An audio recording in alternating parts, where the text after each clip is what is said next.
it does look like they've lost 2 key members of staff. It could look to an outsider they're kind of lacking direction or trying to find, a new way I do forward. think that it's probably difficult working for any member of the royal family, and we like it or not, Harry still has that, that attitude to his life, even though he's not in it anymore. Would you work for them? I did actually once go for a job. I did. Bombshell. And I had an interview with Michael Peet. Oh no, I mean Meghan and Harry. Oh, Meghan and Harry. I thought you meant the royals. No, would you pick up one of these jobs, Charlie? No, or- not Not in a no. month of Sundays. No. No, we'd fall out within half an hour, I can assure you. Yes, I think you would, Charlie. No, you're a nice guy. I can Yeah, I am Charlie. a nice guy, What's but wrong with you? we'd fall out within You're half an too hour. straight speaking. Yeah. Now, this is our first show, first royal exclusive of the new year. So I just want to touch on a little bit that happened over Christmas that we haven't been able to cover on shows because we've not been filming. I was fascinated by Beatrice and Eugenie going to Sandringham because we were led to believe that both of them were going to stay away from Royal Lodge, they were going to stay away from Sandringham to avoid being seen like they're taking sides. However, they changed their minds and they went to Sandringham. They were standing on the steps outside of the church, smiling, happy with the king. Was it the right decision? Yes, definitely. Sorry, Ingrid, but it was definitely the right decision to be with the king. If they're going to choose one or the other, it was the king all the way through. Look, I've got a lot of time for these girls, and I feel desperately sorry for them that they find themselves at the centre of attention with the controversies of both their parents. It must be terrible for them, but they have done the right things to go to the to go to Sandringham with the king. But they've got to be careful. I mean, Beatrice ended up doing a couple of jobs in Saudi Arabia, which is sort of mirrors what her father used to do and everything else. And I'm not suggesting she did anything wrong whatsoever, but she really needs to be really careful with the things that she does.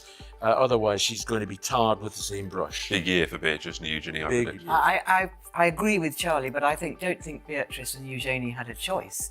Andrew said to them, "You have to go." Do you think? Yes, I absolutely, really do. Tell me think more. that. Because he wants to keep a foot in. He wants to know what's going on. B, he'd want to know what people were saying about him. And he's always said that, and Fergie has said that, the girls are my passport. And they are Andrew's only passport into the royal family now. And I'm absolutely sure that he persuaded them.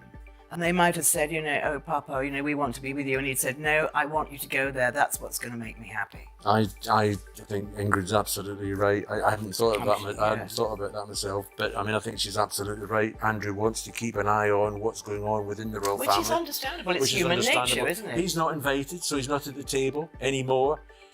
So one of the first things that would have happened when they got back would be Andrew would be on the phone saying, "Right, who said what?" Well, last Christmas, Beatrice actually went with her husband, Eduardo, and they went to the service, and then they drove all the way back to Royal Lodge for lunch from Norfolk. Because an outsider, it looks like that they've shown loyalty to the king ahead of Sarah I and think Andrew. they've shown loyalty to, they've played it as they've been told to play it, but they've shown loyalty to both. Wow. I think that's really interesting. Yeah. I'm going to delve into that in the next couple of weeks because, as I say, I think it's a big year for Beatrice and Eugenie. I think, that they could be key in this relationship, keeping Andrew Yes. almost close to the king, being a little conduit between the two. So I think it's going to be fascinating. And I also think that in a way, that's in a way what the king wants. He wants to keep them close. I mean, I'm sure he feels, because he's a very caring person, I'm sure he feels wretched about Andrew and having to disown him, basically, which he has. I'm sure he feels wretched about it. I did notice on Christmas Day that I saw the king. I did notice on Christmas Day that I saw Prince Andrew leaving Royal Lodge just before the King's speech. He didn't sit down and watch it, which is fascinating. Oh, very. But anyway, quick fire questions, guys. We've got to be quick on this. So, what should be the King's or Andrew Mountbatten's New Year resolution? I think just to keep quiet. Keep quiet, Andrew. Just keep quiet. Well, I mean, he does keep quiet. I think he should do as he's told. Do as he's told. I'm I disagree with you on that. Oh, good. Yeah, because I think, Andrew, it's time for him to fess up and actually tell the world now what actually went on with Epstein. And we've had so many files come out now, it just adds to the belief of the majority of the population that something, did go on with the former Prince Andrew. And I think he should actually come clean now and say what it was, what happened. I said to you before, the one question I would love to have answered was when the Queen and Prince Charles and Prince William sat down with him in the first place and said, "Are these allegations true?" What did he say? If he told them the same as he's telling the rest of the world, then they believed him. If he told them the truth, then they're complicit in the whole scenario. Well, Two I conflicting disagree. resolution I disagree. There's no way that Andrew is ever going to talk to he's them. not. And I think I've said this to you before, Matt. There's no way his lawyers would let him. No. Look what a mess he made of Newsnight. His lawyers would say, whatever happens, Mr. Mountbatten Windsor, you are not going It is to the do raw. this. It's the raw version of Omerta. Fascinating. Next quickfire question. As William and Catherine plan to carry out at least one engagement a month, celebrating the best of British, what British institution would you like to see them back? Well, I think they should just carry on doing what they're doing. I mean, they're backing enough British institutions already. So for me, just keep on trucking. It's simple as that. I agree with Charlie. It's just, I think they're doing so well. I don't think there's an ounce of criticism there. They are representing Britain. They are. I mean, maybe they could represent the car industry. The Japanese car industry? No, the old car. Oh no, because that would be anti the government, because they want everyone to have electric cars. So whatever they do, I think it would be very difficult to do better than what they're doing now. And finally, if the King has any downtime when he is in the US for his state visit in April, what must-do experience do you think he should do?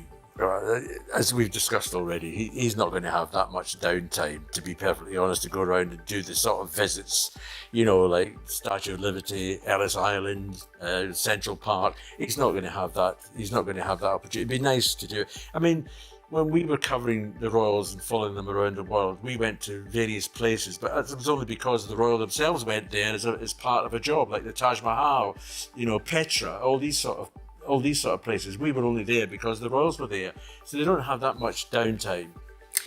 I think he should talk to the American farmers. That is his big thing, is farming, and farmers are in a lot of trouble here. And I think it would be great to see him talking to sort of the land people of America. I don't mean the oil barons, I mean the actual farmers, and see what it's like there and what their problems are. So not Disneyland or the bridges in Madison County? No. All right. Thanks, guys. It's been really interesting today. I've got some great points, and I really appreciate you both coming on. Thank you. Thank you. Right, that's all we have time for on this week's Royal Exclusive. For decades, Prince Andrew lived with a quiet assurance that came with being the Queen's son, royal residence's private security, and the unspoken promise that his daughters Princess Beatrice and Princess Eugenie would inherit not just wealth but status and stability. That illusion collapsed the moment Andrew's reputation did when scandal overtook the Duke of York. The immediate consequences were visible military titles stripped, royal patronages removed, and a permanent retreat from public life. But the deeper damage was less obvious and far more enduring. It landed squarely on the shoulders of his daughters. Unlike working royals such as Prince William or Princess and Beatrice and Eugenie were never guaranteed lifelong royal funding, their financial security depended heavily on Andrew's standing within the institution and the private arrangements tied to it. Once that standing disintegrated, so did many of the protections that would have quietly supported their future. One of the most significant losses was tied to property. Royal residences are not inherited in the traditional sense. They are granted, leased, or quietly reassigned. As Andrew became a liability, the long-term expectation that his family might retain privileged access to royal housing faded. What once seemed like a stable base for future generations suddenly became temporary, conditional, and uncertain. Then there is the matter of money. Contrary to popular belief, not all royals receive large inheritances.